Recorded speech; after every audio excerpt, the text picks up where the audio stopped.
So as mentioned, my name is Liam Appleton, and I'm currently working with the data and digitization team here at Auckland Libraries. If you don't know what we do, you may have used what we help create, and we look after Kura, the Auckland Libraries online heritage website. But my home role, as Fiona mentioned, is down here with the Central Research Centre. And here, a lot of our specialty involves family history. And family history is one of the reasons that I came to arrive at the topic of today's talk. The basics of family history involve finding and locating records of people's lives. The very fundamentals are dates of births, deaths, and marriages. But in my experience, I found that newspapers can offer a lot of information as well. Here in New Zealand, we are very lucky in that we have a massive digital archive of historical newspapers and one that is completely free to use. In other parts of the world, they are not so similarly lucky. So it is a very, very fortunate tool that we have at our disposal. Now, a few months ago, we were also lucky enough to host one of the National Library's celebratory seminars on the 21st birthday of Papers Past, where we also heard some perspectives about just how great it is. As you can tell, I am also a fan of Papers Past, especially since my background in the study of history has involved quite a lot of research in historical newspapers. And that brings us closer to the topic of this talk. As you know from the title, this talk revolves around a particular type of newspaper record, and those are obituaries. I became interested in obituaries because over time, I kept seeing a lot of similarities in the kind of terms that were used to reference the deaths of old colonists. And I had what I'm going to describe as an historian's intuition that maybe there's something more going on.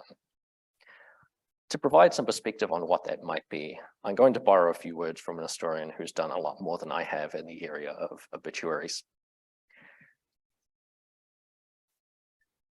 Janice Hume, an historian from the University of Georgia, surveyed over 8,000 obituaries across more than 100 years of American newspapers for her book, Obituaries in American Culture. And I borrowed a quote which she wrote last year for the academic journalism website, The Conversation, on the significance of obituaries as an historical source. Quote, "An obit is a news report of a death, but it also offers a tiny summary of what people want to remember about a life. For most of us, that memory usually represents an ideal. We tend to filter out unpleasant aspects or episodes. Taken collectively and over time, obituaries tell us about what and who society values." And this gets to the essence of my interest in the obituaries. I'm interested in what the obituaries tell us about the society who wanted to remember the old colonists. Since this is a talk that is about obituaries, I think it makes sense to begin by looking at one of these endings. This is an obituary for Walter Reed, known as Auckland's oldest man at the time of his death in 1964, at 104 years of age. He lived in New Zealand since 1880 and in his Herne Bay home for more than 6 decades. As we learn from his obituary, Walter was born in County Down, Ireland in 1860, and across his long life, he experienced many different things. He was already more than 50 years old when he first drove a car, and 99 when he finally gave it up, blaming an old rugby injury. He had served in the artillery band, who played for his birthdays in his later years, and he was also a master mason, in addition to being a regular attendee of Ponsonby's All Saints Church. His obituary closes on the mention of the loss of 2 of his 3 sons during the First World War. I want to point out that obituaries like this can't and certainly aren't written for everybody. It's impossible for a newspaper to talk about and record the lives of every person in this level of detail. So in the way that we just saw Janice Hume talk about the value of obituaries, who was selected as the topic of special memory tells us something about what a society values and what they want to remember. For another example of this phenomenon, let's turn to another obituary. This one is about 100 years earlier, from the Wellington Independent of 1862. I'm not going to focus on the obituary here, but rather it's a rather lengthy preamble in which the Wellington Independent explains why they feel the need to write an obituary for Mr. Charles Mills. They say that, quote, it is an occasion which, quote, demands extended notice, such as when old colonists or prominent persons in the community pass away. So that is a newspaper explaining to its own audience why on this occasion an obituary of special attention is warranted. Now, I went looking for Walter Reed's obituary because I was looking for the kinds of clues that Janice Hume described about what that obituary for the oldest man in Auckland could tell me about the society who was remembering him. And what intrigues me about his obituary aren't necessarily the details of his life that I described before, but actually a detail that did not make it into his final column. Because Walter Reed was quite possibly the last living member of the Old Colonists Association. And by that measure, he was perhaps the last New Zealander who could claim to be an old colonist. Articles from his earlier centenarian birthdays note that he still held his membership medallion for the Old Colonists Association. And it's perhaps worth talking about the association in a little more detail. The association began as a set of reunions for some of the earliest settlers who arrived aboard the Duchess of Argyll and the Jane Gifford. And although it later included early members from, or early passengers from other colony ships of similar times. By the end of the 19th century in 1899, though, very few of the original colonists were left. And the remaining organizers of the reunions, who were mostly by that point comprised of the descendants of those original passengers, decided to reorganize as a formal association of old colonists. Since many of the original arrivals from the 1840s were no longer living, though, they needed a different set of criteria for who should be considered an old colonist. And this led them to open membership to anyone who had been in the colony at least 50 years. And this is an example of an invitation to join the association, which the secretary, Mr. Caldicott, might send out to someone he thought might wish to join. There was an additional criteria that was added to this after 1919, which is that a person had to have arrived before 1880. And I should also mention that the children of people who qualified for this were also allowed to join. Just for fun, we also have an example then of one of the reunion booklets, which I found in the scrapbooks while going about for this searching. It's quite an organized affair. They have a bit of a history of the association. And since you didn't have to be a registered member to attend, they included a joining form if you wish to register for membership. Now, Walter Reed became eligible for membership in 1930, and we have a record of his registration here, which tells us that he registered in October 1931, and his registration number was 1,310, which is the same number that is quoted as being on his membership medallion in some of his earlier articles.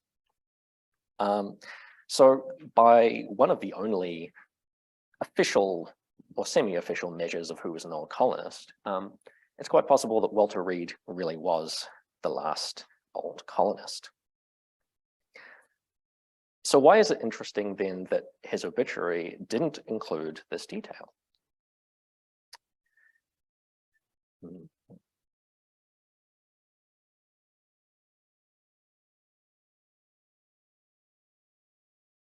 I mentioned earlier that throughout my time here researching family histories, I'd come across multiple examples of obituaries to old colonists. And it's worth talking a bit more about the background of the memorialization of old colonists towards the late 19th and the early 20th century. For some background, Pākehā New Zealanders of the era were preoccupied with the growing toll of the last living pioneers. As we saw in the example of the poem, which was published, I'll even turn back to it just for example.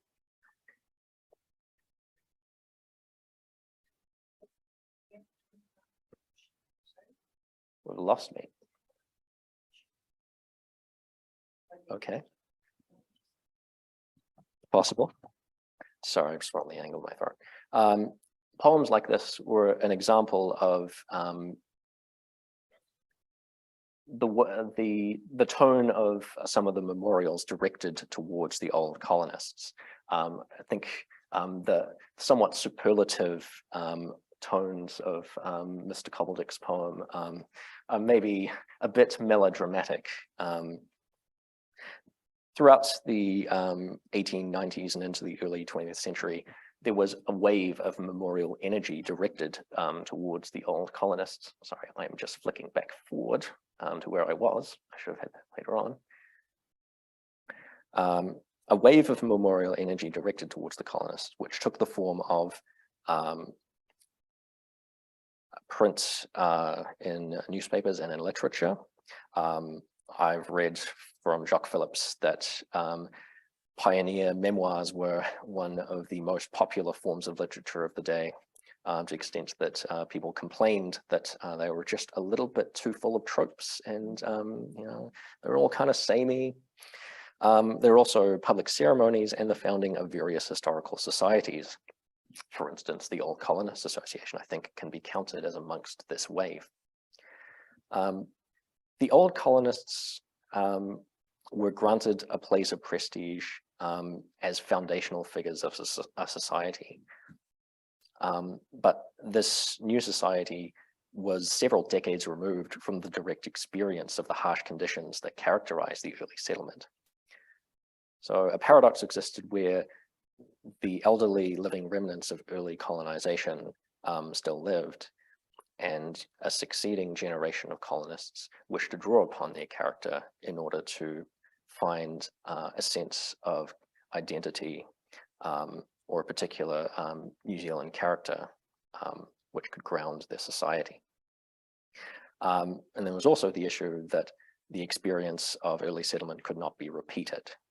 And so it was vital to protect the relics and record the memories of this bygone era so that it was possible for these stories to be inherited to later generations.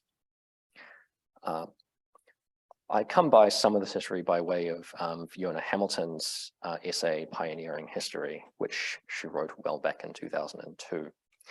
I'm sure there will be some quibbles. I might not have got all of the details exactly right. But I am going to draw upon the example that she uses to open this essay, which is an account of the founding of the early Otago Historical Society in 1884, which was one of the earliest historical societies in New Zealand. So this is the article here. It's a very long column, so I haven't tried to put the whole thing in here. I don't know if any of you have looked at old newspapers. They are just walls and walls of text. Not really the easiest thing to read on a computer screen. The Otago Witness reported quite in depth on the founding of the society, and in particular, the speech given by the founding president, Thomas Hocken.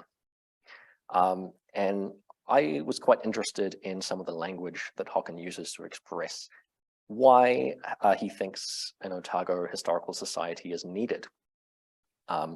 He characterizes, for instance, the problem that later colonists will not have had the experience of the labors which have produced the society that now allows them leisure. But I think the key idea that I want to focus on is what he says about why he thinks we need to record these stories. Because I think he's communicating that he wants the spirit of these stories to be instilled in later colonists, so that these newer New Zealanders would be, quote, incited to courage by the knowledge of deeds done in the time, in the old time before them. I'll leave it to other people to quibble about whether or not Hocken was characterizing something that was actually true, but certainly he felt that the idea of these stories ought to serve as an inspiring example. There was also another concern, which was voiced by the Reverend Stewart, who was dismayed at the recent death of his friend, the old settler Mr. Cutton, whose death had taken with him irreversible loss of early Otago's history. Although he noted there were still some other settlers who yet lived. The implication here, I think, is fairly obvious. There's concern that if we don't record these stories now, they will be lost. And I think if you put those two ideas together, we have to record these stories now, and it's imperative that we pass them on. We find a bit of the driving impulse behind the need to remember the old colonists. And it wasn't just in the 1880s that people had these concerns. This editorial was published in the New Zealand Herald nearly 30 years later, 16th of January 1912. And this is actually the editorial which sought to prompt the creation of the Old Colonist, or an Old Colonists Museum. As some of you may know, the Old Colonists Museum actually was opened in 1916, just across the road in what is now the Art Gallery. So where we were all used to live happily, or depending on which source you read, quite unhappily together with the lack of space. And the Herald made sure to pat themselves on the back for their success in instigating this development. But the way that they expressed the need for this museum, I think, was kind of similar to the language that Hocken used. They believed a museum would, quote, serve to foster pleasant memories of the past amongst the old colonists, and at the same time make the younger generation appreciative of the labors of their parents and grandparents in the pioneering days. Unless you think it was just in Auckland, another example, just 6 days later, was maybe the Nelson Evening Mail stealing the Herald's homework. They read the editorial and kind of said, yeah, us too. Arguing that they needed their own society. I think they used some even more superlative language in the Herald. Quote, for keeping alive in the minds of the rising generation, the honored memory of their forefathers, whose pioneering work wrested from the primeval forest the homes and the many advantages which the younger generation now enjoy. I feel there's a bit of a through line there in the language that people are using to remember or talk about the importance of the old colonists. And I think that makes it a good point to transition now to actually talking about the obituaries, because I've been talking around them for a bit. Because I noticed that there's very similar language used over very long periods of time. So these next 3 slides are not a particular selection of obituaries, but I want to use them to demonstrate that over a long period of time, different New Zealand newspapers in different times at different places are all making note of the deaths of old colonists. So people are being constantly reminded that this older generation are passing away.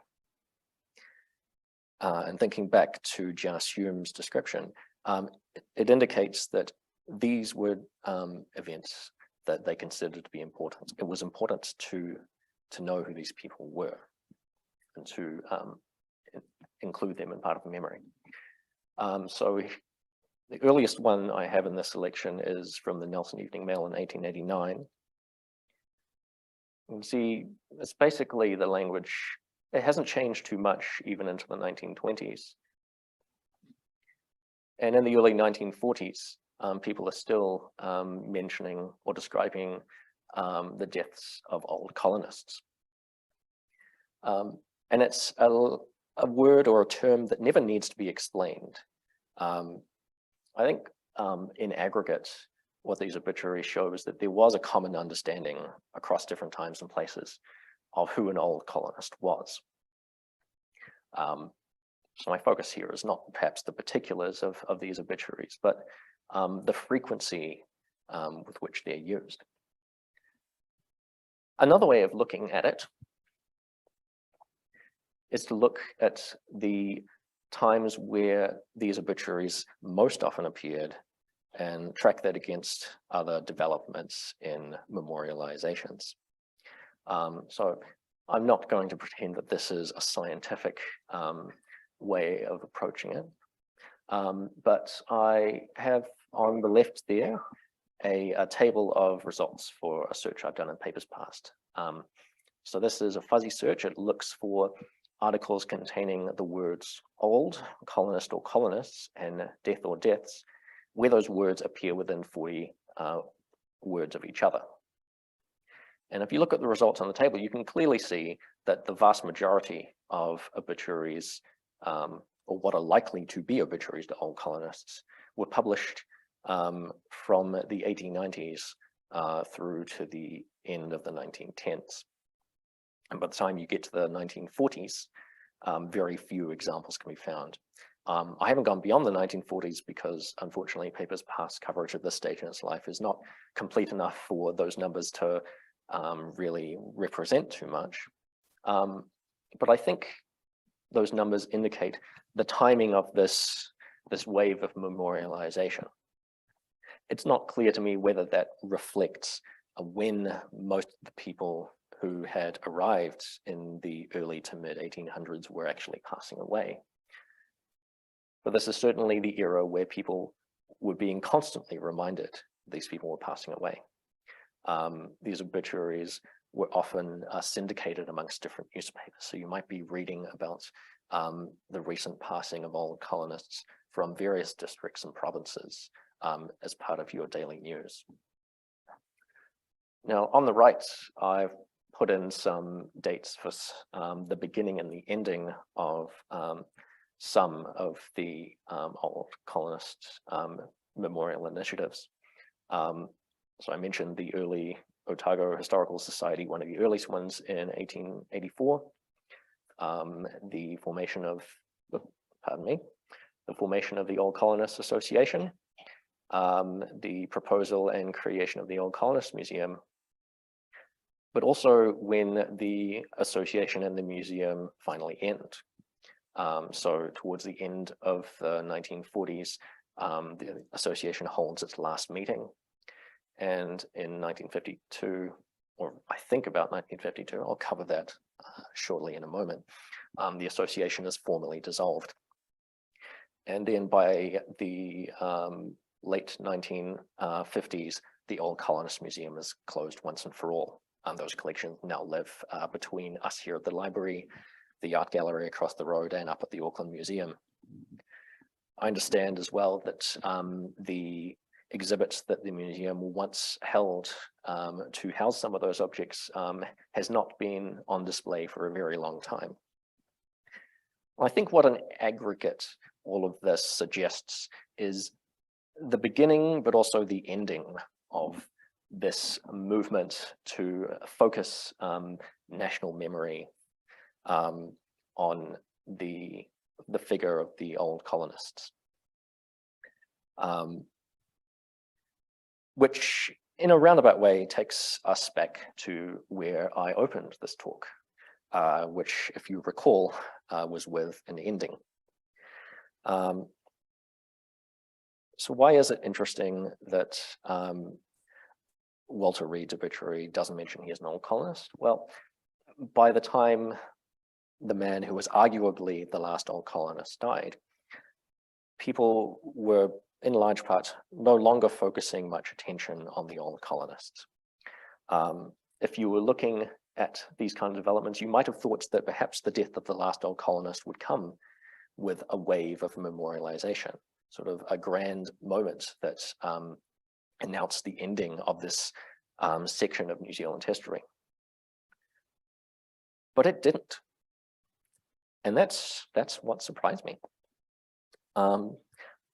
I'm not going to say for sure why that might have been. Perhaps Pākehā New Zealanders no longer felt the need to look towards the old colonists as the grounding for their identity. That the drives which men like Hocken had characterized, they had faded or been replaced by something else. There is a small anecdote here which might give a hint at the direction in which that traveled. This is an article I got it from our scrapbook collection. Unfortunately, the faded handwriting that lists the original sources makes it slightly difficult to know exactly what the date was, but I'm gonna say it's somewhere between late 1952 and 1954. And it's the moment where the Old Colonists Association finally dissolves. These two men, so Mr. Bond and Mr. Harbert, believe that they are the last living members of the society. This is where we get the detail that the previous annual meeting in 1949 attracted only the 4 committee members and 1 member, so just 5 people. In the heyday of the 1900s and 1910s, the annual meetings would attract thousands of people.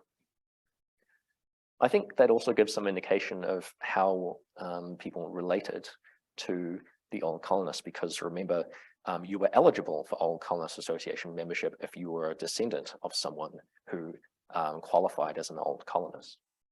And perhaps their descendants no longer felt this was the most immediate way of identifying with this identity as Pākehā New Zealanders. So Mr. Bond and Mr. Harbert made the decision to close the society. And they donated the remaining sums of the society's or association's finances, just under £260, to the War Memorial Campaign Committee, or a representative, in a small ceremony on the ASB Bank on Queen Street. And I think that it's possible, maybe overstepping things a bit, to read this not just as the handing over of a check, but maybe also the passing of a torch, that the cause of War Memorial had perhaps replaced or displaced or taken up the memorial energy which had once been directed towards the Old Colonists. But that's just a hint. I'd like to thank you for listening. I tried to include quite a lot of sources of information. Most of my newspapers were sourced from papers past, but I have sourced some others from our microfilm collection here at Auckland Libraries, and also some objects from our collection on kura. If you do want to read more on this topic, I mentioned Fiona Hamilton's essay from the New Zealand Journal of History, which is a brilliant essay, really helped a lot in this. And I'll also suggest reading Jock Phillips' book, A Man's Country, which is a history of the quite masculine character of New Zealand history.